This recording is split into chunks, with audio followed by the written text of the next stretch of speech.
Hello friends, welcome to Shweta kitchen. ఈరోజు మనం ఎంతో రుచికరమైన కాకరకాయ కారం ఎలా చేసుకోవాలో చూసుకుందాం.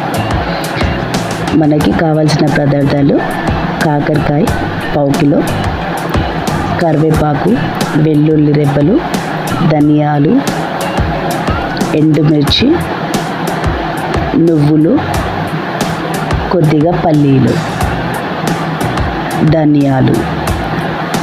ఇవన్నీ మనం ఓ టేబుల్ స్పూన్ ఆయిల్ వేసుకొని ఇవన్నీ లైట్గా వేయించుకొని ఇవన్నీ పక్కకు పెట్టేశాక కాకరకాయ సన్నగా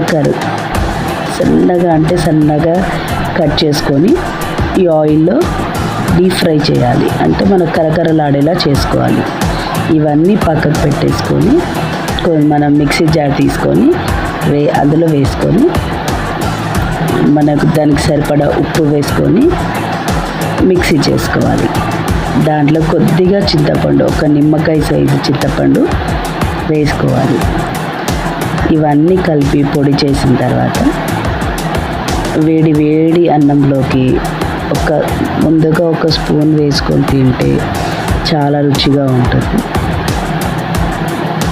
కాకరకాయ ఇష్టం లేని వాళ్ళు కూడా ఈ విధంగా చేసుకుంటే కాకరకాయ పొడి కంపల్సరీ తింటారనమాట. ఒకసారి ఇష్టం లేని వాళ్ళైనా కూడా ఒకసారి ట్రై చేసి చూడండి. ఈ విధంగా చేస్తే చాలా రుచిగా ఉంటుంది. ముందుగా మన ఛానల్ని సబ్స్క్రైబ్ చేసుకొని వాళ్ళు ఉంటే కనుక సబ్స్క్రైబ్ చేసుకోండి.